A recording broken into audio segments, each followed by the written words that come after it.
नमस्कार दोस्तों, आप सभी का एम्स फाइंडर में बहुत बहुत स्वागत है। आज के इस वीडियो लेक्चर में हम लोग बात करने वाले हैं फिजिकल फिटनेस के बारे में। ये video basically ICSE class 10th physical education के लिए है। तो चलिए यहाँ से हम लोग वीडियो को शुरू करते हैं।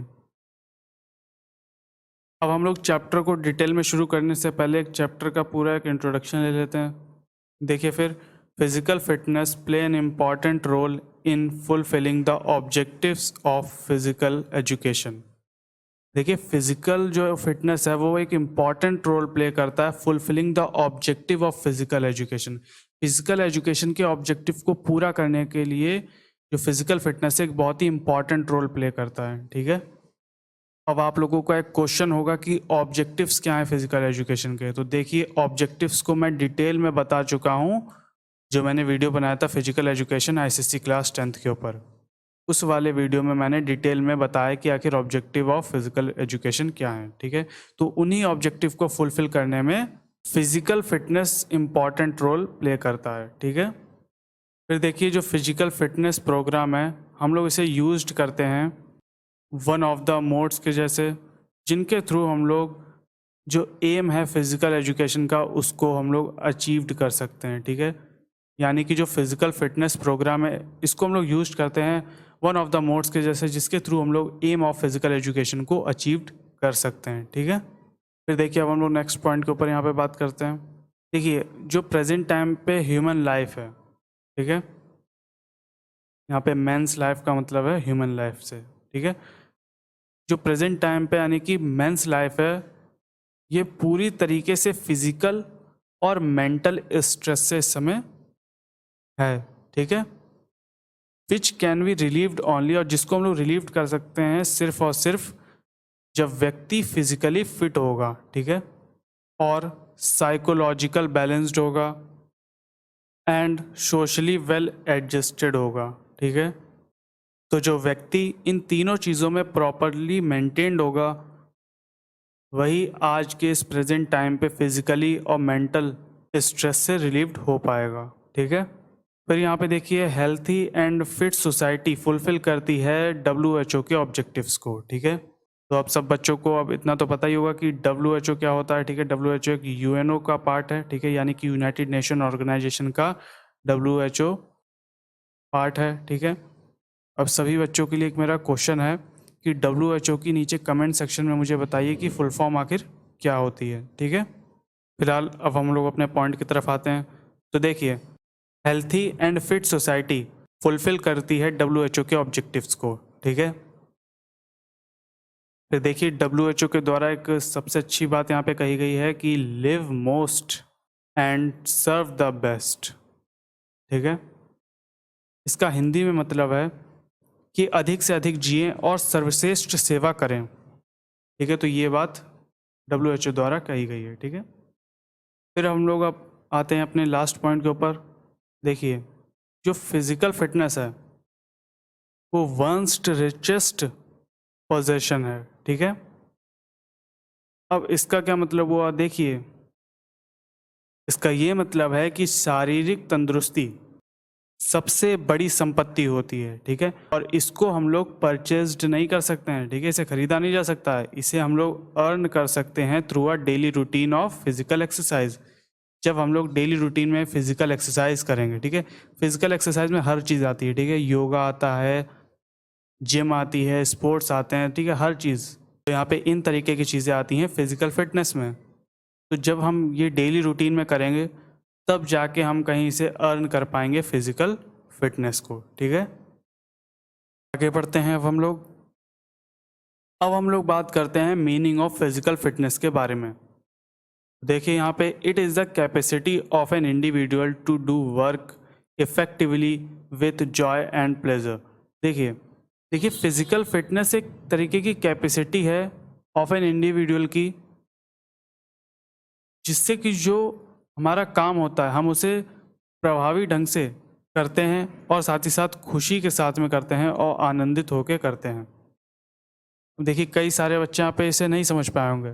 तो देखिए, आसान शब्दों में इसे समझिए। देखिए, मान लीजिए कोई व्यक्ति है, उसने वर्क किया और वर्क करने के बाद यानी कि after the work is over, ठीक है, वर्क करने के बाद he still has sufficient capacity, उसके पास वर्क करने के बाद भी इतनी पर्याप्त मात्रा में कैपेसिटी है कि वो और वर्क कर सके, ठीक है, to do more work without any exertion, ठीक है, यानी कि बिना थके हुए वो और वर्क कर सकता है, ठीक है, यानी कि उसके पास वर्क करने के बाद में इतनी कैपेसिटी बची कि वो और वर्क कर ले। अभी तो देखिए यहाँ पे ओवरऑल ये कहा जा रहा है कि जो रिकवरी रेट होती है वो फास्ट होती है, फास्टर होती है एंड क्विकर होती है, ठीक है, बहुत जल्दी हो जाती है रिकवरी। यानी कि कोई व्यक्ति है, उसने वर्क किया, वर्क करने के बाद में उसके पास अभी इतनी पर्याप्त मात्रा में कैपेसिटी है कि वो और वर्क कर सके बिना थके हुए। तो इसका क्या मतलब हुआ कि उसकी जो रिकवरी है वो फास्टर है, ठीक है, उसकी बॉडी जल्द से जल्द एनर्जी को गेन करती है। उम्मीद है कि अब आप लोग समझ चुके होंगे कि मीनिंग ऑफ फिजिकल फिटनेस क्या है, ठीक है। अब हम लोग बात करते हैं इंपॉर्टेंस ऑफ फिजिकल फिटनेस के बारे में, यानी कि अब हम लोग जानेंगे कि हम लोगों को क्या इंपॉर्टेंस है फिजिकल फिटनेस की, ठीक है। तो देखिए यहाँ पे पहला पॉइंट है कि टोटल एफिशिएंसी इज इम्प्रूव्ड। जो इंसान की जो टोटल एफिशिएंसी होती है वो फिजिकल फिटनेस से इम्प्रूव्ड होती है। देखिए जो फिजिकली फिट पर्सन होता है वो परफॉर्म कर सकता है more work with less fatigue and tiredness, यानी कि कम थकान के साथ में एक फिजिकली फिट पर्सन परफॉर्म कर सकता है मोर वर्क, ठीक है। यानी कि ओवरऑल यहाँ पे ये बात कही जा रही है कि जो टोटल एफिशिएंसी होती है ह्यूमन की वो इम्प्रूव्ड होती है फिजिकली फिट होने से, ठीक है। फिर देखिए यहाँ पे सेकंड पॉइंट है कि बेटर क्वालिटी ऑफ वर्क, ठीक है। इसका क्या मीनिंग हुआ, तो देखिए जो फिजिकली फिट पर्सन होता है वो बेटर तरीके से रिस्पॉन्स करता है, ठीक है, और जो फिजिकली फिट पर्सन होगा वो जो वर्क प्रोवाइड करवाएगा वो होगा बिल्कुल मोर एक्यूरेट, ठीक है। यानी कि जो फिजिकली फिट पर्सन है वो लेस वेस्टेज ऑफ एनर्जी के साथ में एक एक्यूरेट वर्क यहाँ पे प्रोवाइड करेगा, यानी कि बेटर क्वालिटी ऑफ वर्क यहाँ पे हमें मिलेगा। तो इसका क्या यहाँ पे मतलब है, क्या चीज़ यहाँ पे इम्प्रूव्ड हो रही है, तो यहाँ पे हमारे इम्प्रूव्ड हो रही है न्यूरो मस्कुलर कोऑर्डिनेशन, ठीक है। न्यूरो मस्कुलर कोऑर्डिनेशन हमारा यहाँ पे इम्प्रूव हो रहा है। न्यूरो मस्कुलर कोऑर्डिनेशन की वजह से हम यहाँ पे बेटर क्वालिटी वर्क दे पा रहे हैं लेस वेस्टेज ऑफ एनर्जी के साथ में, ठीक है। फिर देखिए यहाँ पे नेक्स्ट पॉइंट है कि ऑप्टिमम ग्रोथ एंड डेवलपमेंट। देखिए मैंने कई बार बताया कि ऑप्टिमम का यहाँ पे मीन्स है बेस्ट, ठीक है, बेस्ट ग्रोथ एंड डेवलपमेंट। तो यानी कि यहाँ पे मतलब है कि फिजिकल फिटनेस प्रोग्राम जो है वो प्रोवाइड करवाता है गुड एंड हेल्थी इन्वायरमेंट, ठीक है।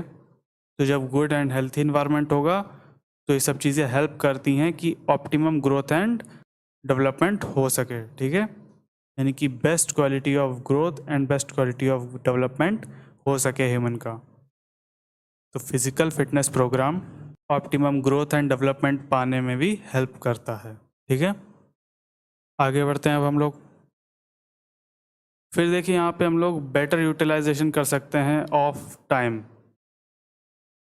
अब हम लोग यहाँ पे टाइम का यूटिलाइजेशन कैसे कर सकते हैं इन अ बेटर वे, तो यहाँ पे देखिए ये जो फिजिकल फिटनेस प्रोग्राम है ये प्रोवाइड करवाता है गुड एटमॉस्फेयर, ठीक है, फॉर ग्रोथ एंड डेवलपमेंट। तो जब गुड एनवायरनमेंट होगा और ग्रोथ एंड डेवलपमेंट हमारी बेस्ट होगी तो इससे क्या होता है कि हम लोग टाइम को यूटिलाइज करना सीखते हैं इन अ हेल्थी वे में, ठीक है। यानी कि हम पूरी तरीके से डेवलपमेंट हो चुका है हमारे शरीर का, ठीक है, यानी कि फिजिकली तौर पे, मेंटली तौर पे, ठीक है, हर चीज़ से हम लोग बिल्कुल बेस्ट ग्रोथ एंड डेवलपमेंट हुई है। तो इन सब चीज़ों से क्या होगा कि हम बेस्ट यूटिलाइज कर सकेंगे टाइम का, ठीक है। इसको आप एक एग्जाम्पल से समझिए, मान लीजिए कि ये कोई ए बच्चा है, ठीक है, यहाँ पे मैंने कोई एक ए चिल्ड्रन लिया है और यहाँ पे मैंने एक बी चिल्ड्रन लिया है, ठीक है। देखिए जो ए चिल्ड्रन है उसमें बेस्ट ग्रोथ हुई है, ठीक है, यानी कि वो पूरी तरीके से बेस्ट ग्रोथ एंड डेवलपमेंट हुई है। पर यहाँ पे जो बी चिल्ड्रन है वो यहाँ पे बेस्ट ग्रोथ एंड डेवलपमेंट नहीं हुई है, ठीक है, उसे यहाँ पे न्यूट्रिशन अच्छा नहीं मिला है, ठीक है, यहाँ पे उसका मेल न्यूट्रिशन रहा, यानी कि उसे मतलब पूरी तरीके से यहाँ पे उसका डेवलपमेंट एंड ग्रोथ नहीं हुआ है। अब सीधा सीधा यहाँ पे यही समझिए, ठीक है। अब मान लीजिए कि इन दोनों चिल्ड्रंस को कोई होमवर्क दिया जाता है, ठीक है,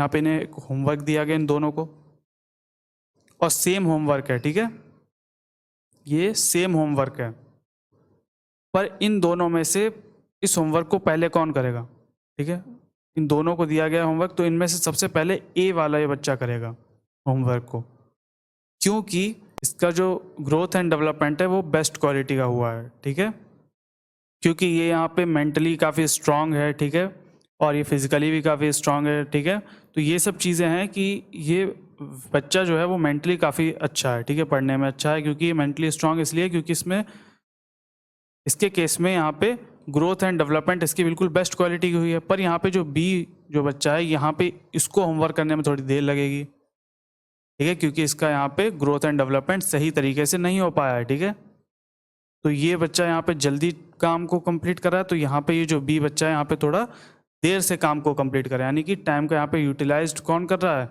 जो बच्चा फिजिकली फिट है, ठीक है, जिसका ग्रोथ एंड डेवलपमेंट अच्छा हुआ है। उम्मीद है कि अब आप लोग समझ चुके होंगे इस पॉइंट का मीनिंग।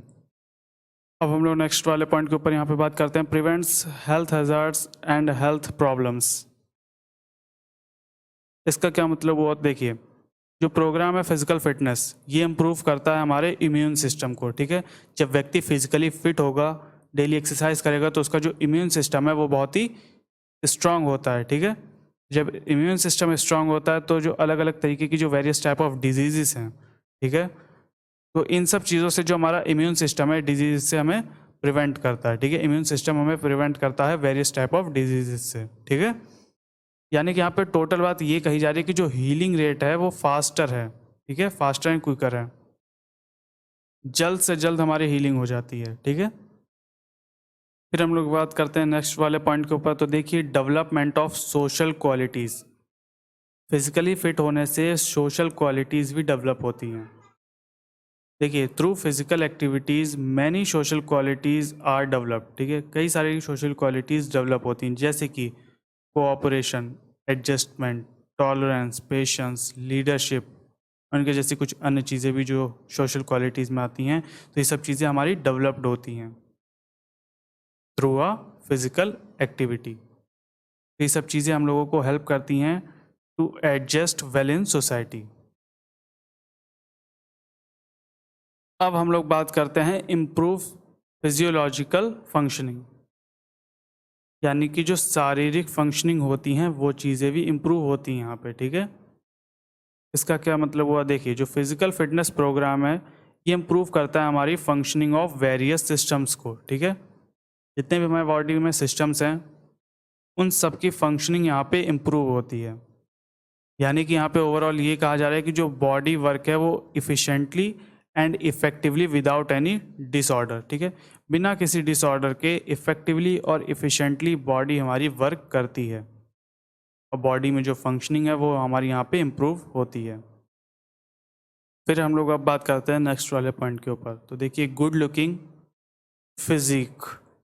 अब इसका क्या मतलब हुआ, देखिए, जो फिजिकल फिटनेस एक्टिविटीज़ होती हैं ये सब चीज़ें हमारी हेल्प करती हैं to maintain good shape, size and body structure, यानी कि ओवरऑल यहाँ पे ये कहा जा रहा है कि जो फिजिकल पर्सनैलिटी है वो बिकम्स एट्रैक्टिव, यानी कि जो फिजिकल पर्सनैलिटी होती है ह्यूमन की वो एट्रैक्टिव लगने लगती है, ठीक, क्योंकि उसकी बॉडी का जो साइज, शेप और बॉडी स्ट्रक्चर होता है वो बिल्कुल मेंटेन्ड होता है। फिर देखिए, नेक्स्ट पॉइंट के ऊपर यहाँ पे बात करते हैं, इम्प्रूवमेंट होता है इन फिजिकल एबिलिटीज़ में। इसका क्या मतलब हुआ, तो देखिए, फिजिकल फिटनेस एक्टिविटीज़ जो होती हैं वो डायरेक्टली इम्प्रूव करती हैं strength, speed, flexibility and coordination abilities to great extent, ठीक है, बहुत ही ग्रेट एक्सटेंट पे यहाँ पे strength, speed, flexibility and coordination ये जो एक्टिविटीज़ होती हैं, ठीक है, यानी कि जो फिजिकल एबिलिटीज़ होती हैं ये चीज़ें इम्प्रूवमेंट होती हैं, ठीक है, इनके बारे में अभी हम लोग आगे वाली स्लाइड्स में जानेंगे, क्योंकि ये सारी चीज़ें कंपोनेंट हैं फिजिकल फिटनेस के। फिर देखिए, हम लोग बात करते हैं नेक्स्ट वाले पॉइंट के ऊपर, तो देखिए, आइडिया ऑफ हाइजेनिकल हैबिट। इसका यहाँ पे ये मतलब है कि जो प्रोग्राम्स हैं ऑफ फिजिकल फिटनेस के ये हमें गाइड करते हैं कि किस तरीके से हम लोग एक आइडल बैलेंस डाइट कर सकते हैं, कि हम लोगों को किस तरीके से एक प्रॉपर बैलेंस डाइट करना है ये सब चीज़ें हमें गाइड करते हैं फिजिकल फिटनेस के अंदर, ठीक है। साथ ही साथ ये जो फिजिकल फिटनेस है, इनके प्रोग्राम के तहत हम लोगों को और भी कुछ चीज़ें गाइड कराई जाती हैं, जैसे कि हाउ टू कंट्रोल वेट, ठीक है, वेट को किस तरीके से कंट्रोल करें, फिर साथ ही साथ किस तरीके से डेवलपमेंट करें हाइजीनिकल हैबिट्स का, फिर साथ ही साथ हम लोगों को इनका महत्व भी यहाँ पे बताया जाता है, ठीक है, नोन देयर इम्पोर्टेंस, ठीक है, कि क्या हमें इम्पोर्टेंस है इन सब चीज़ों की, ये भी चीज़ें हमें यहाँ पे बताई जाती हैं फिजिकल फिटनेस प्रोग्राम्स के अंदर। अब हम लोग बात करते हैं कंपोनेंट्स ऑफ फिजिकल फिटनेस के बारे में। तो यहाँ पे पहला पॉइंट है कार्डियोवैस्कुलर एंड्योरेंस। तो यहाँ पे इसे डिटेल में जानेंगे। तो देखिए, कार्डियोवैस्कुलर एंड्योरेंस को हम लोग रेस्पिरेटरी एंड्योरेंस के नाम से भी जानते हैं, ठीक है। तो बेसिकली है क्या, देखिए, एक कॉम्बिनेशन है of circulatory system with respiratory system to provide continuous flow of energy, ठीक है। एक तरीके का कॉम्बिनेशन है ऑफ सर्कुलेटरी सिस्टम के साथ में विथ रेस्पिरेटरी सिस्टम के साथ में। तो ये सब चीज़ें प्रोवाइड करवाती हैं हम लोग को एक continuous flow of energy for long work out with slow speed, ठीक है, ठीक है। यानी कि हम लोग स्लो स्पीड के साथ में लॉन्ग वर्क कर सकते हैं, ठीक है। यानी कि जो एंड्योरेंस है ये हम लोगों को हेल्प करता है when activity is done for long duration with slow speed. तो यहाँ पे इस लाइन का भी मीनिंग आपको समझ में आ चुका होगा कि longer duration with slow speed. तो ये जो कार्डियोवैस्कुलर एंड्योरेंस है ये हमें हेल्प करता है। फिर देखिए, जो कार्डियोवैस्कुलर एंड्योरेंस है ये एक तरीके की एबिलिटी है of heart, lungs and blood vessels की to deliver oxygen to your body tissues, ठीक है। बॉडी टिश्यूज़ तक ऑक्सीजन को डिलीवर करना ये कार्डियोवैस्कुलर एंड्योरेंस एक तरीके की एबिलिटी है, ठीक है, हार्ट की, लंग्स की और ब्लड वेसल्स की। तो ये सब चीज़ें डिलीवर करती हैं oxygen to your body tissues. अब हम लोग बात करते हैं second component of physical fitness के बारे में, जो कि है स्टेमिना। तो देखिए, ये जो कंपोनेंट है of endurance is helpful to perform activity for longer duration with fast speed. Cardiovascular में क्या था कि वहाँ पे हम लोग लॉन्गर ड्यूरेशन तक वर्क कर सकते हैं विथ स्लो स्पीड। यहाँ पे हम लोग लॉन्गर ड्यूरेशन तक वर्क कर सकते हैं विथ फास्ट स्पीड के साथ में। तो ये है स्टेमिना बेसिकली, ठीक है, कि हम लोग लंबे समय तक काम कर सकते हैं विथ फास्ट स्पीड। तो देखिए, ये जो स्टेमिना है ये एक तरीके का कॉम्बिनेशन है of strength, speed and endurance ability का, ठीक है। तो देखिए, it is the defined as the ability to overcome resistance under fatigue condition with high speed and strength. इसका यहाँ पे ये मतलब है कि जो हाई स्पीड है, ठीक है, और जो स्ट्रेंथ है यानी कि जो शक्ति है, इन दोनों चीज़ों के साथ में हम लोग फैटीग कंडीशन को दूर कर सकते हैं, ठीक है। तो ये जो क्षमता है ना, ये क्षमता है स्टेमिना, ठीक है, यानी कि हाई स्पीड एंड स्ट्रेंथ के साथ में लोग फैटीग कंडीशन को दूर कर दें। तो जो एबिलिटी है, तो ये जो क्षमता है ये है स्टेमिना, ठीक है, यानी कि प्रतिरोध को दूर करने की क्षमता, ठीक है। तो स्टेमिना को इस तरीके से डिफाइंड किया गया है, ठीक है। अब हम लोग बात करते हैं लास्ट वाले पॉइंट के ऊपर। तो देखिए, this is the endurance where the anaerobic type of activities done, ठीक है। देखिए, ये वो एंड्योरेंस है जहाँ पे हम लोग एनारोबिक जो टाइप ऑफ एक्टिविटीज होती है जिनको हम लोग डन करते हैं, जब हमारी जो इंटेंसिटी है और जो स्पीड है वो बहुत ही ज़्यादा तेज होती है तब, ठीक है। अब हम लोग बात करते हैं स्ट्रेंथ के बारे में, जिसको हिंदी में हम लोग ताकत कहते हैं, ठीक है। इसका क्या मतलब हुआ, देखिए, जो स्ट्रेंथ है ये एक तरीके की एबिलिटी है टू प्रोड्यूस फोर्स, ठीक है। स्ट्रेंथ एक तरीके की एबिलिटी है जो कि प्रोड्यूस करती है फोर्स को, या हम लोग ये भी कह सकते हैं it is an ability of muscles to overcome resistance, ठीक है। ये एक तरीके की एक एबिलिटी है जो कि मसल्स में होती है टू ओवरकम रेजिस्टेंस, ठीक है। तो हम लोग ये कह सकते हैं कि जो स्ट्रेंथ है वो प्रतिरोध को दूर करने के लिए मांसपेशियों की क्षमता है, ठीक है। It is an ability of muscles to overcome resistance. फिर देखिए अब हम लोग नेक्स्ट वाले पॉइंट के ऊपर चलते हैं कि जो स्ट्रेंथ है इसको हम लोग डिफाइन कर सकते हैं as the amount of force a muscle can exert. ठीक है, यानी कि जो स्ट्रेंथ है हम लोग इसे डिफाइन कर सकते हैं as the amount of force a muscle. ठीक है, फिर देखिए different games requires different levels and types of strength. It can be improved through systematic training. देखिए जितने भी अलग अलग तरीके के गेम्स हैं, यानी कि हम लोग बात कर लेते हैं क्रिकेट की, ठीक है, फुटबॉल की, फिर बास्केटबॉल की, यानी कि अलग अलग तरीके के जितने भी गेम्स हैं हमारे, उन सब गेम्स में रिक्वायर होती है डिफरेंट लेवल ऑफ स्ट्रेंथ। ठीक है, उनमें सभी गेम्स में जो स्ट्रेंथ का लेवल है वो डिफरेंट रहता है। जैसे कि क्रिकेट में कुछ और रहता है, फुटबॉल में कुछ और रहता है, ठीक है, बास्केटबॉल में कुछ और रहता है, बैडमिंटन में कुछ और रहता है। तो जितने भी अलग अलग तरीके के गेम्स हैं इसमें रिक्वायर होती है डिफरेंट लेवल्स ऑफ स्ट्रेंथ। ठीक है, तो इनको हम लोग इम्प्रूव्ड कर सकते हैं थ्रू अ सिस्टमैटिक ट्रेनिंग। जब तक हम लोग सिस्टमैटिक ढंग से ट्रेनिंग नहीं करेंगे, यानी कि हम लोग एक प्रॉपर ट्रेनिंग नहीं करेंगे, तब तक हम लोग अपनी स्ट्रेंथ को इम्प्रूव्ड नहीं कर सकते हैं। ठीक है, अब हम लोग बात करते हैं पावर के बारे में। तो देखिए पावर को हम लोग एक नाम से और जानते हैं मैक्सिमल स्ट्रेंथ, यानी कि अधिकतम शक्ति। तो देखिए जो पावर है एक तरीके की एबिलिटी होती है to overcome resistance with very high speed. ठीक है, फिर देखिए जो पावर है वो एक तरीके का combination of strength and speed है। ठीक है, स्ट्रेंथ प्लस स्पीड, तो एक तरीके का कॉम्बिनेशन है पावर। ठीक है, फिर देखिए जो पावर है वो एक तरीके की एबिलिटी होती है of muscles to perform forceful movement at quickest possible time. ठीक है, पावर का यहाँ पे ये मतलब होता है कि एक तरीके की एबिलिटी है ऑफ मसल्स की टू परफॉर्म फोर्सफुल मूवमेंट। ठीक है, हम लोग फोर्सफुल मूवमेंट एक कर सकें एट क्विकेस्ट पॉसिबल टाइम। ठीक है, तो देखिए power is producing the greatest amount of force. ठीक है, जब हम पावर, तो देखिए जो पावर होती है वो प्रोड्यूसिंग होती है the greatest amount of force के साथ में in the shortest possible time, जैसे कि एक्सेलरेटिंग, जंपिंग, लिफ्टिंग, इन तरीके की जो चीज़ें होती हैं यहाँ पे।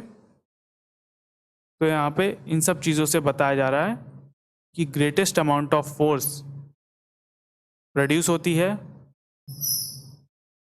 विथ शॉर्टेस्ट पॉसिबल टाइम के अंदर। जैसे कि हम लोग जंपिंग करते हैं तो ठीक है, तो हम लोग ग्रेटेस्ट अमाउंट ऑफ फोर्स वहाँ पे यूज़ करते हैं। ठीक है, हम लोग वहाँ पे पावर का यूज़ करते हैं। ठीक है, शॉर्टेस्ट पॉसिबल टाइम के अंदर। ठीक है, यहाँ पे इन सब चीज़ों की यहाँ पे बात करी जा रही है। ठीक है, तो ये कुछ एग्जाम्पल्स थे। देखिए आम तौर पे जो पावर्स होती है वो रिक्वायर्ड होती है उन गेम्स में जहाँ पे very fast and powerful response देना पड़ता है। ठीक है, जहाँ पे very fast and powerful response required होता है। ठीक है, फिर देखिए साथ ही साथ हम लोग ये जो स्ट्रेंथ है इसको हम लोग मेजर्ड कर सकते हैं बाय डायनमोमीटर और by jump standing test and weight lifting के द्वारा। ठीक है, इन तीन तरीकों से हम लोग स्ट्रेंथ को मेजर्ड कर सकते हैं। ठीक है, फिर हम लोग बात करते हैं स्पीड के बारे में।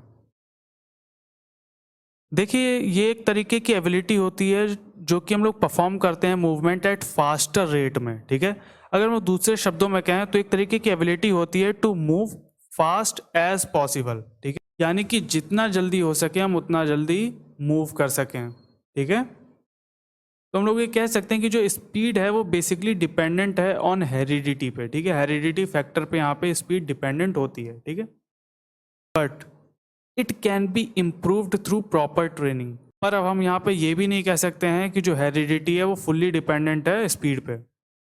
ऐसा नहीं है कि हेरिडिटी फैक्टर यहाँ पे ज़्यादा इफेक्ट करता है स्पीड को, ऐसा बिल्कुल भी नहीं है, क्योंकि हम लोग प्रॉपर ट्रेनिंग जब हम करेंगे तब हम लोग इम्प्रूव कर सकते हैं अपनी स्पीड को। ठीक है, क्योंकि जो स्पीड होती है वो डिपेंडेंट होती है upon the white muscle fibres पे। तो देखिए जो स्पीड है वो one of the important component है फॉर स्प्रिंटिंग। ठीक है, स्प्रिंटिंग का यहाँ पे मतलब है रनिंग से। ठीक है, रनिंग के लिए सबसे इम्पॉर्टेंट कंपोनेंट जो है वो स्पीड ही है। ठीक है, फिर साथ ही साथ हम लोगों को रिक्वायर्ड होती है फॉर फास्ट रिस्पॉन्स स्किल्स की भी इन गेम्स एंड स्पोर्ट्स में।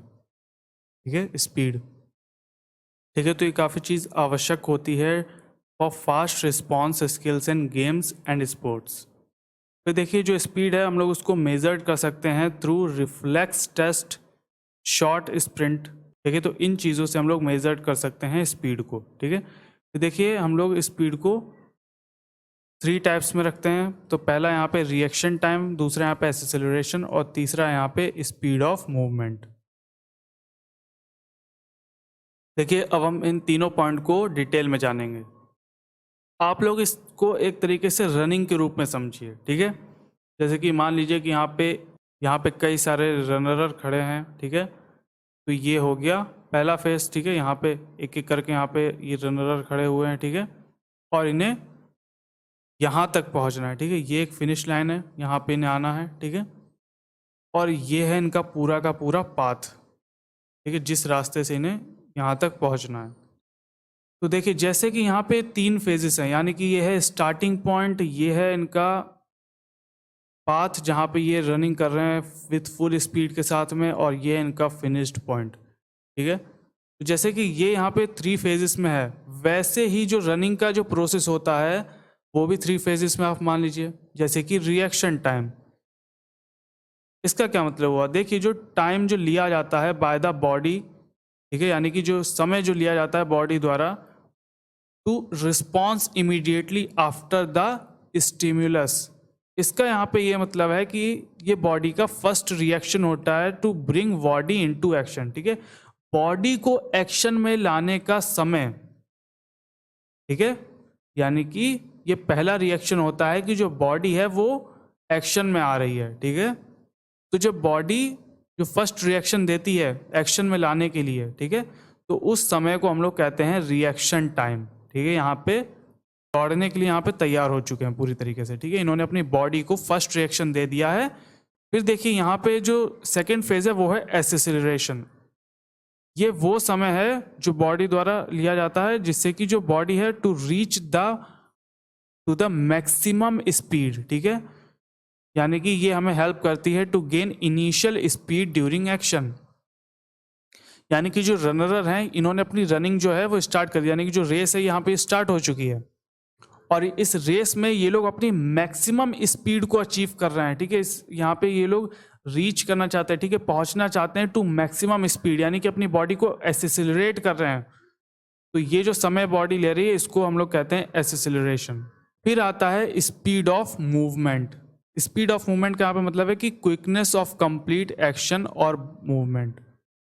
यानी कि अगर हम दूसरे शब्दों में यहाँ पे बात करें कि जो समय है, यानी कि जो time taken by the body है टू परफॉर्म कंप्लीट एक्शन, यानी कि अब ये थर्ड फेज है कि जहाँ पे जो बॉडी है वो कंप्लीट एक्शन में आ चुकी है। ठीक है, कंप्लीट यानी कि वो अपने जो रनर है वो फुल स्पीड में भाग रहा है। ठीक है, फुल स्पीड में वो अपनी बॉडी को यहाँ पे परफॉर्म कर रहा है। ठीक है, कंप्लीट एक्शन वो यहाँ पे दे रहा है। ठीक है, इसको हम लोग लोकोमोटर एबिलिटी के नाम से भी जानते हैं।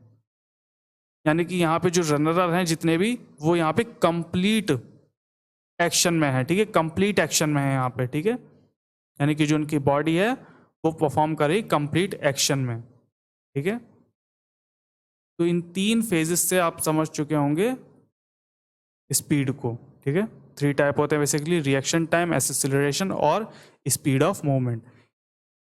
ठीक है, इस एग्जाम्पल से आप सही से समझ पाए होंगे। ये रनिंग वाला एग्जाम्पल है, इसको आप याद रखिएगा हमेशा। यहाँ पे रनर्स खड़े हुए हैं, ये है उनका पाथ और ये है उनका फिनिश लाइन। ठीक है, तो ये जो स्टार्टिंग पॉइंट है यहाँ पे रिएक्शन टाइम, एक्सेलरेशन, यानी कि वो अपनी बॉडी को एक्सेलरेट कर रहे हैं, अपनी मैक्सिमम स्पीड पे वो पहुंचना चाहते हैं।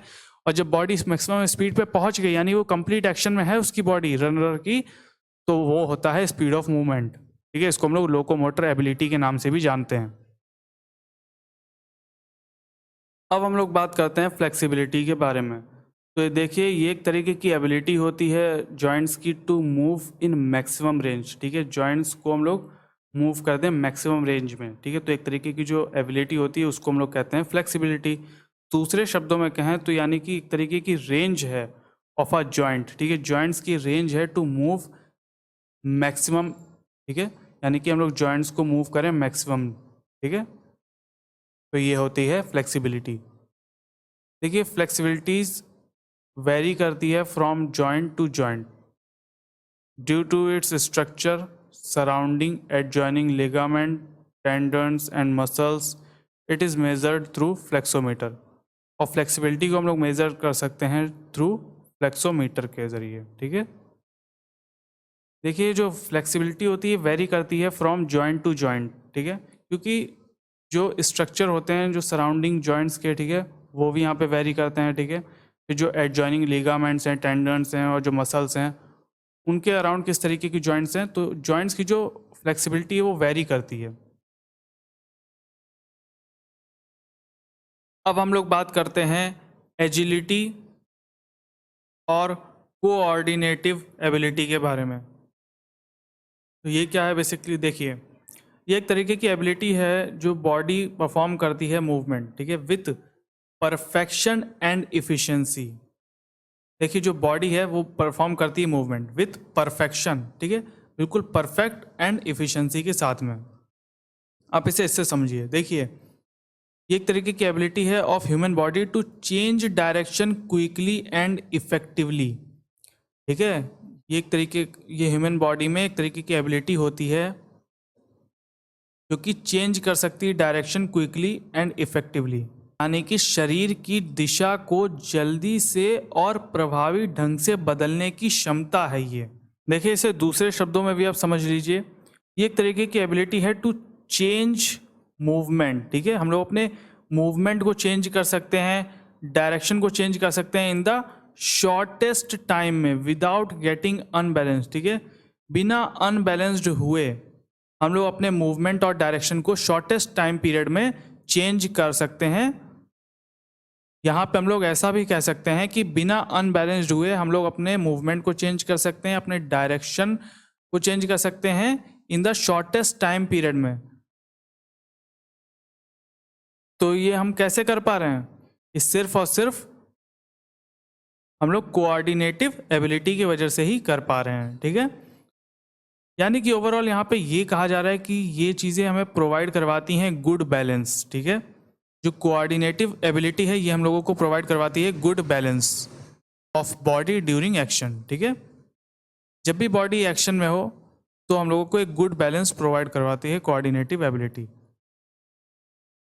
तो देखिए मेनली जो न्यूरोमस्कुलर कोऑर्डिनेशन है ये डिपेंड होता है अपॉन सेंट्रल नर्वस सिस्टम पे। ठीक है, जो न्यूरोमस्कुलर कोऑर्डिनेशन है डिपेंड होता है सेंट्रल नर्वस सिस्टम पे।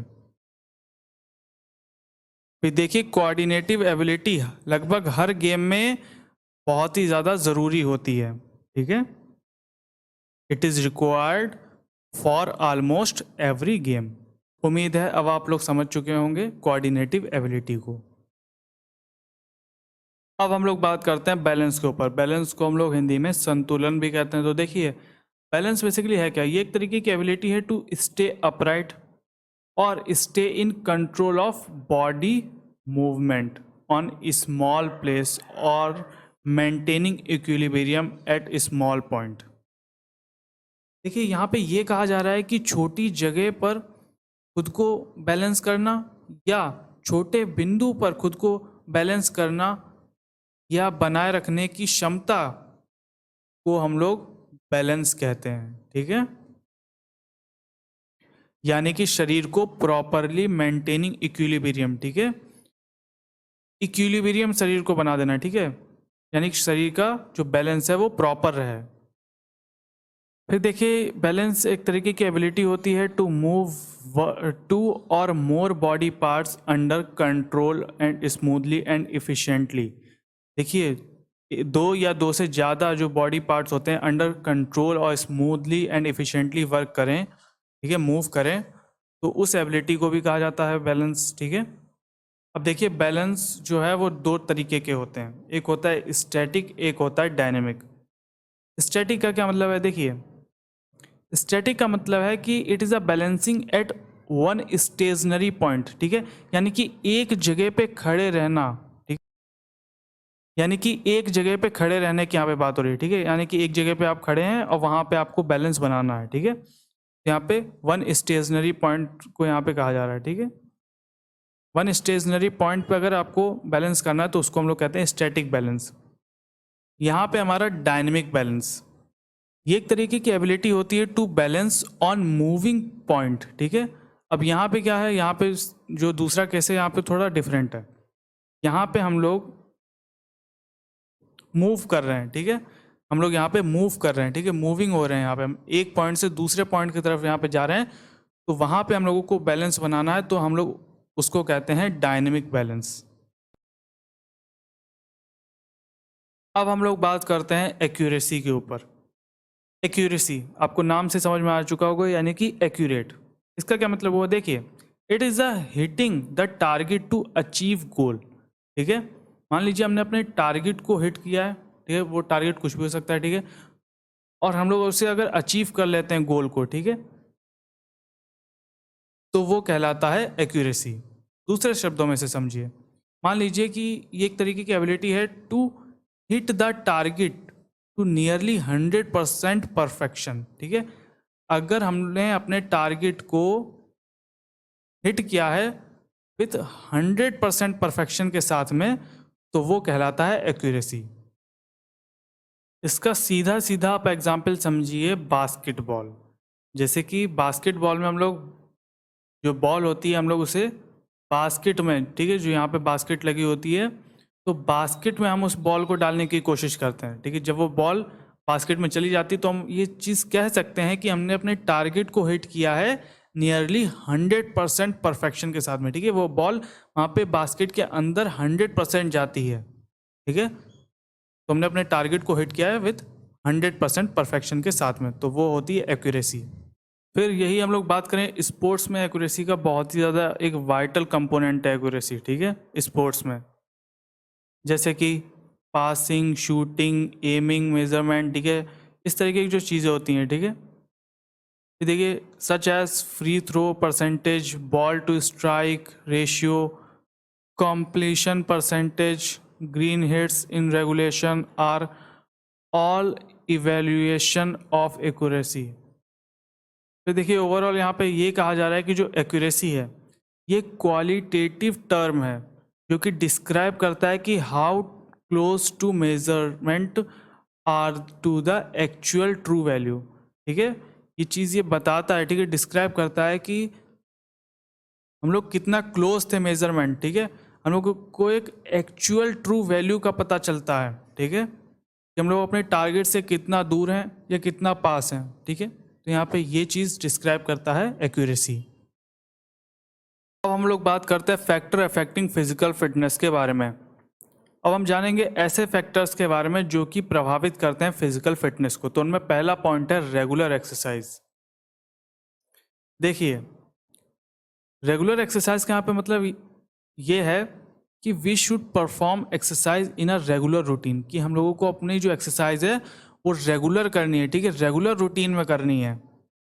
देखिए, जो हमारी बॉडी है वो एक डिफरेंट टाइप ऑफ मशीन है जो कि इम्प्रूव तभी होगी और जो डेवलप तभी होगी जब हम लोग एक रेगुलर फिजिकल वर्कआउट करेंगे, ठीक है। अगर हम लोग नॉन रेगुलर फिजिकल वर्क करेंगे, ठीक है, तो इससे क्या होगा कि जो हमारी इफ़िशियंसी होगी वो बहुत ही ज़्यादा कम हो जाएगी। देखिए, अगर हम अपनी रेगुलरिटी को ब्रोकन करते हैं, ठीक है, अगर हम अपनी रेगुलरिटी को तोड़ते हैं तो ये एक काफ़ी बड़ा इफेक्ट पड़ता है फिजिकल फिटनेस के ऊपर, ठीक है। तो यहाँ पे इस पॉइंट से हमें ये पता चल रहा है कि हम लोगों को अपनी जो एक्सरसाइज है वो रेगुलर रूटीन में ही परफॉर्म करनी है, हम लोगों को नॉन रेगुलर फिजिकल वर्कआउट नहीं करना है। इससे हमारी सेहत पे काफ़ी एक बुरा असर पड़ता है, ठीक है, तो हमें रेगुलर एक्सरसाइज करनी है। फिर यहाँ पे अगला पॉइंट आता है हेरिडिटी। हेरिडिटी देखिए क्या है कि जो शेप, साइज, स्ट्रक्चर है, हाइट है, ये सब रिलेटेड होती हैं हेरिडिटी फैक्टर से। देखिए, अगर कई सारे बच्चों को हेरिडिटी का मीनिंग नहीं पता है तो देखिए मैंने डिटेल में बताया है ह्यूमन ग्रोथ एंड डेवलपमेंट के पार्ट 1 में, ठीक है, मैंने हेरिडिटी को काफ़ी डिटेल में एक्सप्लेन किया है, तो उस वीडियो को भी आप ज़रूर देख लीजिएगा। तो ये देखिए, फिर देखिए अब हम लोग अपने पॉइंट की तरफ आते हैं। देखिए, जो शेप, साइज, स्ट्रक्चर और जो हाइट है ये सब रिलेटेड होती हैं हेरिडिटी फैक्टर से, यानी कि ये चीज़ें अफेक्ट करती हैं फिजिकल फिटनेस को, ठीक है, फिजिकल फिटनेस को प्रभावित करती हैं। यानी कि जो हेरिडिटी है ये प्ले करता है important role in affecting physical fitness. अब हम लोग बात करते हैं थर्ड वाले पॉइंट की, तो ये है proper training. Increase physical efficiency is greatly dependent upon proper overloading of training process. देखिए, हम लोगों को अपनी जो फिजिकल एफिशिएंसी अगर हमें उसे इंक्रीज करना है, तो हम लोगों को अपनी जो प्रॉपर ओवरलोडिंग जो ट्रेनिंग प्रोसेस है हम लोगों को उसको बढ़ाना पड़ेगा। ठीक है, हम लोगों को एक प्रॉपर ट्रेनिंग करनी पड़ेगी, और प्रॉपर ट्रेनिंग से ही हमारी इंक्रीज होगी physical capability to a great extent. ठीक है, तो हम लोगों को प्रॉपर ट्रेनिंग करने की भी आवश्यकता है। फिर देखिए, जो फोर्थ पॉइंट है वो है इन्वायरमेंट।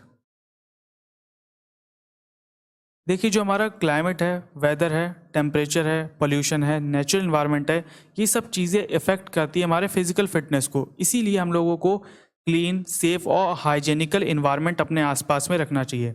ये सब चीज़ें हेल्प करती हैं टू गेन फिजिकल फिटनेस। वहीं अगर हम बात करें कि हमारा जो इन्वायरमेंट है वो डर्टी रहेगा, पोल्यूटेड रहेगा और अनहाइजेनिकल कंडीशंस वहाँ पे रहेंगी, तो इस सब चीज़ों से क्या होगा कि हमारा फिजिकल फिटनेस डिक्लाइन होगी। तो उम्मीद है अब आप लोगों को समझ में आ चुका होगा इन्वायरमेंट के बारे में। फिर हम लोग बात करते हैं इंटॉक्सिकेंट्स की। देखिए, इंटॉक्सिकेंट्स का मतलब होता है जैसे कि ड्रग्स, अल्कोहल और स्मोकिंग, यानी कि जो नशीली चीज़ें होती हैं, ये सब चीज़ें रिड्यूस करती हैं हमारे फिजिकल फिटनेस को। ठीक है, और हमारी wellness to a great extent. ठीक है, बहुत ही भारी मात्रा में हमारे फिजिकल फिटनेस को कम कर देती हैं। ठीक है, हमारे फिजिकल फिटनेस पे प्रभाव डालती हैं ये सब चीज़ें। ठीक है, तो हम यहाँ पे ये कह सकते हैं, वी शुड नेवर ट्राई और take these in any form. ठीक है, हमें किसी भी तरीके से इन सब चीज़ों का सेवन नहीं करना है। फिर हम लोग बात करते हैं न्यूट्रिशनल डाइट के ऊपर। अभी न्यूट्रिशनल डाइट का यहाँ पे क्या फैक्टर है, देखिए, अगर हमारी जो न्यूट्रिशनल डाइट है वो अनबैलेंस्ड डाइट रहेगी, मेल न्यूट्रिशन रहेगा, अंडर न्यूट्रिशन रहेगा, तो ये सब चीज़ें रिड्यूस करती हैं हमारी इफ़िशियंसी को।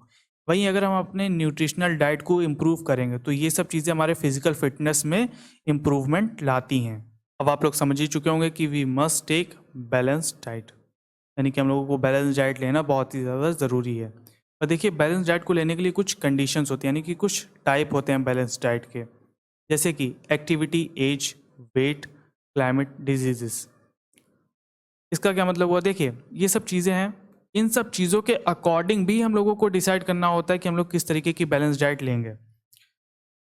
देखिए, मान लीजिए किसी का अगर वेट ज़्यादा है तो वो वैसी बैलेंस डाइट लेगा, मान लीजिए किसी का वेट कम है तो वो वैसी बैलेंस डाइट लेगा। तो ये सब चीज़ें भी डिपेंड कर रही हैं।